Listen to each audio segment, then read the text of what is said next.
Kacau nih guys, Amerika Serikat ini katanya sedang sibuk menarik investor asing, pengen banyak orang datang ke Amerika buka pabrik di sana. Ternyata sampai sana malah digebukin, malah diborgol, ditangkap, diperlakukan seperti duduk. Nah yang lebih ngeri nih ada investor dari Korea Selatan guys, namanya Hyundai. Lu tau lah pabriknya terkenal, pabrik otomotif salah satu yang terbesar dari Asia. Itu disuruh datang ke Amerika buat buka pabrik dan mereka setuju buka pabrik, tapi sampai di sana malah para karyawan, buruh pabrik dari Hyundai ini ditangkepin guys karena katanya nggak ada visa sih. Tapi bagaimana cara perlakuannya sungguh sangat mengerikan karena mereka diperlakukan seperti anjing guys, bukan hanya diborgol, mereka bahkan sampai diikat nih pakai besi dan mereka diperlakukan tidak manusiawi loh di sana. So ini tindakan yang sangat misterius sih dari Donald Trump. Katanya pengen cari investor asing, tapi begitu datang malah digebukin. Dan kita perkirakan ya, Amerika Serikat bakal rugi hingga 5.000 triliun guys, gara-gara kesalahan ini. Kok bisa ya? So kalau lu penasaran jangan di skip video ini, let's check this out. Jadi buat teman-teman ya, Amerika Serikat itu baru saja menangkap 475 imigran gelap. Jadi orang-orang yang kerja di pabriknya Hyundai dari Korea yang baru saja mau dibangun nih, lagi dalam proses konstruksi, tapi ternyata mereka banyak menggunakan tenaga kerja asing tanpa izin. Nah ini sama aja kayak di Indonesia lah. Ada orang mau buka pabrik di sini tapi kemudian dia bawa karyawan dari negara asalnya ya. Nah kalau di sini kan dibiarin ya, kalau di Amerika Serikat ditangkep-tangkepin guys. Dan ini jumlahnya bukan cuma 1-2 orang, tapi di Georgia polisi itu sampai nangkep ratusan orang ya, diduga 475 orang Korea Selatan yang sedang mengerjakan pabrik milik joint venture Hyundai Motor Group dan LG Energy Solution. Nah menurut tuduhan pemerintah Amerika Serikat sih, mereka datang ke sana secara ilegal karena mereka datang pakai visa turis, tapi ternyata di sana mereka kerja tanpa punya izin kerja. Akhirnya ratusan dari rakyat Korea Selatan ini yang bekerja ilegal ini terpaksa ya harus rela dipulangin kembali ke Korea Selatan. Tapi sebetulnya ini semua udah sesuai sih, inline ya dengan janji kampanyenya Donald Trump guys. Dia memang pernah bilang berulang-ulang bahwa kalau dia naik jadi presiden, dia bakal banyak menghancurkan ya tenaga kerja asing ini yang selama ini bekerja ilegal di Amerika Serikat. Gue sendiri sering banget sih ketemu orang Indonesia yang pengen mencari peruntungan ya di Amerika Serikat, pergi pakai visa turis tapi nggak pulang-pulang. Nah itu salah satu contoh TKA, tenaga kerja asing tetapi mereka ilegal. Nah Amerika Serikat seperti yang lu lihat di layar kaca, ini Departemen Tenaga Kerja ya di Amerika Serikat itu memang udah resmi bilang mereka menyatakan perang terhadap imigran-imigran gelap nih, imigran ilegal yang selama ini kerja nyantai-nyantai di Amerika Serikat tanpa ada izin. Nah ini memang harus dibinasakan dan ini udah sesuai dengan janji kampanyenya Donald Trump. Cuman ya sayangnya ya ini kan namanya juga legalitas ya. Kalau di Indonesia lu bayangin ya, di Indonesia kalau ada tenaga kerja asing biasanya dari Cina buka pabrik di Indonesia pakai bawa tenaga kerja buruh dari sana. Di sini kan di demo sama rakyatnya ya. Kalau pejabat pemerintah mah senang-senang aja. Tapi kalau di sana ternyata yang protes itu duta besar Amerika Serikat. Tapi ternyata ya kalau yang di Korsel ini yang protes malah pemerintah Korselnya. Jadi mereka melindungi rakyatnya loh. Mereka bahkan kasih surat tertulis, gue gak setuju dengan tindakan lu menggerebek tenaga kerja Korea Selatan. Apa maksud lu? Mereka kan sedang bangun pabrik di situ supaya bangun pabriknya tambah lancar. Nah ini logika berpikir ini juga yang mau gue sharing lah sama teman-teman di Indonesia yang suka gampang kepanasan juga. Lu bayangkan ya, lu adalah pengusaha, lu pengen buka pabrik di Timor Leste. Lu logikanya, lu kan gak bisa bahasa Timor Leste, bahasa NTT lu gak bisa bahasa Portugis juga. Bisa-bisa gak kelar nih pembangunan pabrik lu. Makanya hal yang paling logis, gue pun akan lakukan yang sama ya. Kalau gue mau buka pabrik di Timor Leste, gue pasti banyak hire tenaga kerja dari Indonesia buat selesai jadiin itu pabrik supaya mereka bisa istilahnya ngerti, oh ini paku dulu ya, nanti baru naik besi ya. Ini baja WF nanti melintang di sini ya. Itu kan semua banyak istilah-istilah teknis yang kita pahamnya dalam bahasa Indonesia. So gue akan lebih nyaman ketika gue investasi ke Timor Leste ya pakai tenaga kerja, supervisor, manajer, pemimpin ya dari Indonesia, bukan dari Timor Leste yang gak bisa nyambung sama obrolan gue.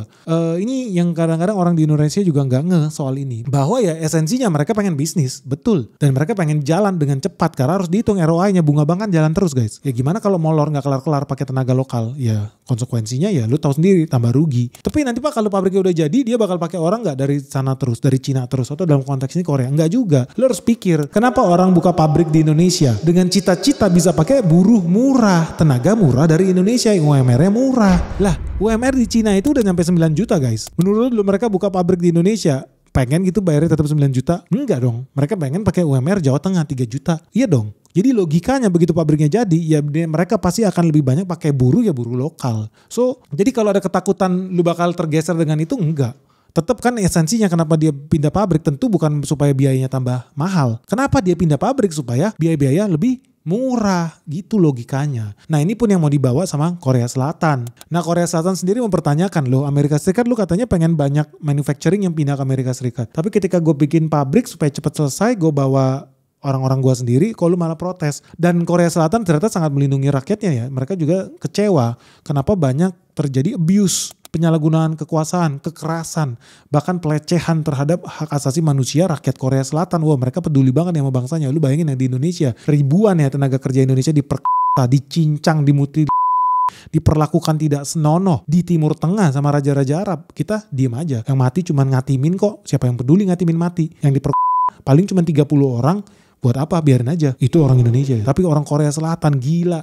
Cuma perkara dia diborgol, marah pemerintahnya loh. Melindungi hak asasi rakyatnya. Gila banget nih, hebat nih. Walaupun mereka tahu mereka melanggar hukum. Lu bayangin ya, mereka itu melanggar hukum loh. Visanya bukan visa kerja. Tapi pemerintahnya gak mau tahu. Pokoknya ini rakyat gue belain sampai ujung dunia sekalipun. Gue belain hak asasi rakyat gue sendiri. Hebat Korea. Terus apa yang terjadi dengan Amerika Serikat? Begitu pemerintah Korsel kompak ya bersatu padu melindungi tenaga kerjanya, warganya. Ternyata Donald Trump jiper guys. Donald Trump yang ketakutan.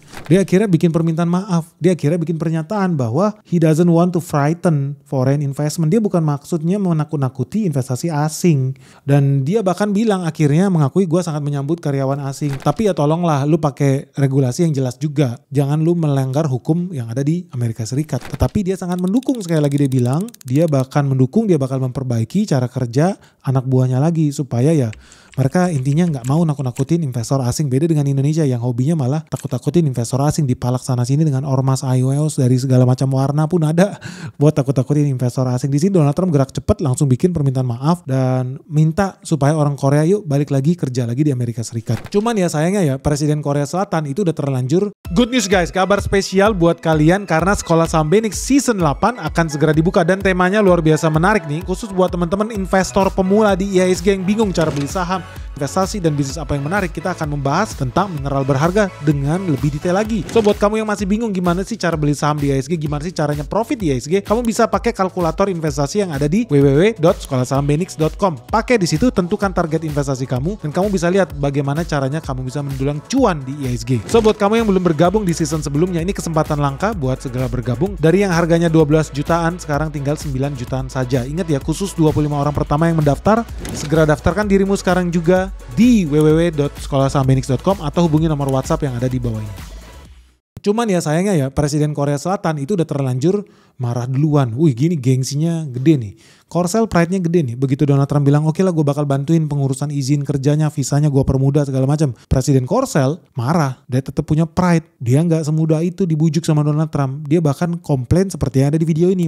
시설 장비 공장 설립하는데 기술자가 기계 장비 설치를 할 거 아닙니까? 미국에는 그럴 인력이 없고 또 이렇게 일할 사람들을 체류하게 해달라는 비자는 안 된다고 그러고 그냥 우리 원래 하던 거니까 그냥 잠깐 가르치고 오면 되지 뭐 가는 길에 좀 도와주고 오지 뭐 이렇게 생각을 했는데 이게 안 되면 기업들 입장에서는 미국의 현지 공장을 설립한다는 게 이거 앞으로 온갖 불이익을 주거나 아니면 어려워질 텐데 이거 해야 되나? 이런 고민을 안 할 수가 없겠죠.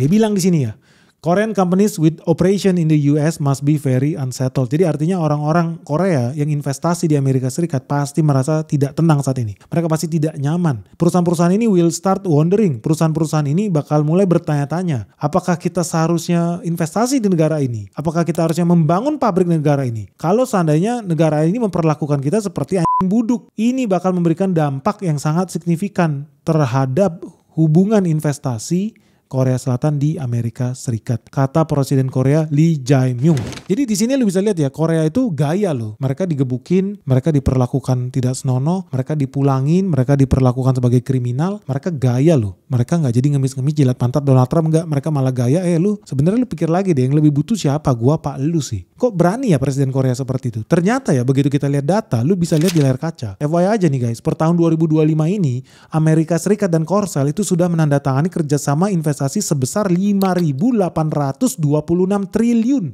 Gila guys, Korea bakal investasi 5.800 triliun di Amerika Serikat, bukan jumlah yang kecil. Nah, khusus buat Hyundai, mereka bakal investasi senilai 432 triliun buat bangun pabrik di Amerika Serikat. Gila ya, nggak kaleng-kaleng ya. Kalau kita bandingkan dengan investasi Korea di Indonesia, wah Indonesia bener-bener nggak ada nothing lah. Bahkan bukan cuma itu doang guys. Sejak tahun 2022 itu udah ada sekitar 20 proyek senilai 349 triliun dari Korea Selatan yang menciptakan lapangan kerja sekitar 2.800 tenaga kerja baru untuk rakyat Amerika Serikat. Bahkan lebih gila lagi ya, begitu nanti pabrik baru Hyundai ini jalan, mereka diperkirakan bisa menyerap sampai 15.000 tenaga kerja baru. Jadi ya memang kontraproduktif nih Amerika Serikat. Katanya pengen ngundang investor asing, disuruh bikin pabrik di sana. Tapi begitu bangun pabrik, yang terjadi malah ditangkep-tangkepin, digebukin nih karyawannya Hyundai di sana. Makanya lu jangan heran ya, ternyata ada landasan juga. Posisi tawar Hyundai itu ternyata gede banget ya. Dia bisa serap sampai 15.000 tenaga kerja.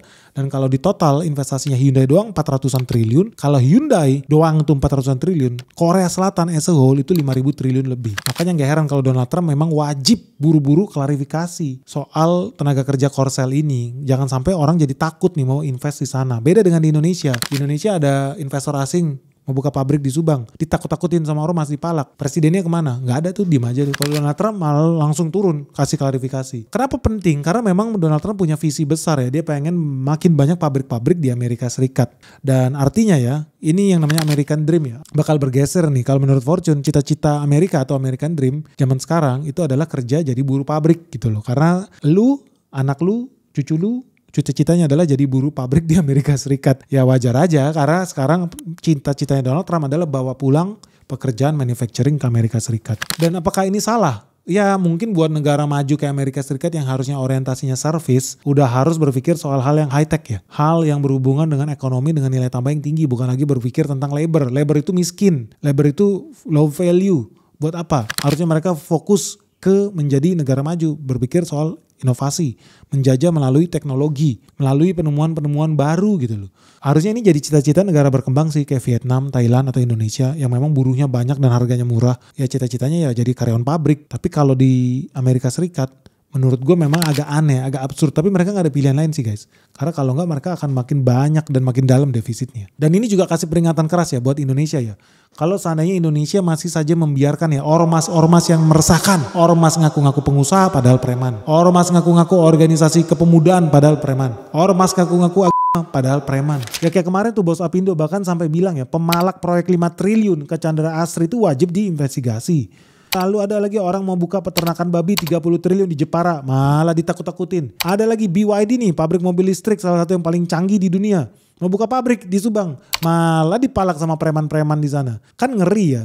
Dan Korea Selatan memang nasibnya buruk. Lagi-lagi Korea Selatan bukan cuma di Amerika Serikat digangguin Donald Trump. Di Indonesia investasi 30 triliun dari Korea berpotensi terhambat gara-gara gangguan ormas. Memang gila ya. Giliran negara lain itu berlomba-lomba menarik investor asing. Indonesia berlomba-lomba menakuti investor asing. Makanya lu jangan kaget. Benix itu punya 8 tuntutan Benix loh. Nah 8 tuntutan ini, tuntutan nomor 6 adalah bubarkan ormas pemecah belah bangsa. Gak ada gunanya bagi Republik kita, yang ada malah nakut-nakutin investor asing. Akibatnya apa? Gagal pembukaan pabrik baru. Kalau gagal buka pabrik baru, gagal tercipta lapangan kerja baru. Kalau gagal tercipta lapangan kerja baru, apa yang terjadi? Pengangguran di mana-mana. Kalau pengangguran di mana-mana, apa yang terjadi guys?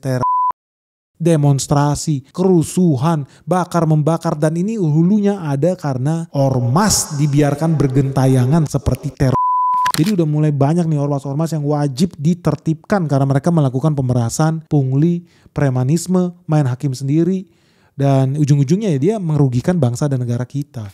Karena lu harus bayangkan ya preman-preman ini yang nakutin. Pabrik BYD di Subang ditakut-takutin sama preman-preman ormas ini nih. Preman-preman berdasi nih. Lu gak pernah kepikiran ya kalau mereka jadi pabriknya bakal menyerap puluhan ribu tenaga kerja. Artinya bakal hidup juga perekonomian desa di sana. Orang bakal buka kios laku. Mereka kan manusia juga perlu makan. Warteg laku, catering laku, perlu tempat tinggal, kontrakan, kos-kosan laku. Ekonomi semua jadi hidup di situ. Lu gak pernah berpikir ya dampaknya akan seperti apa.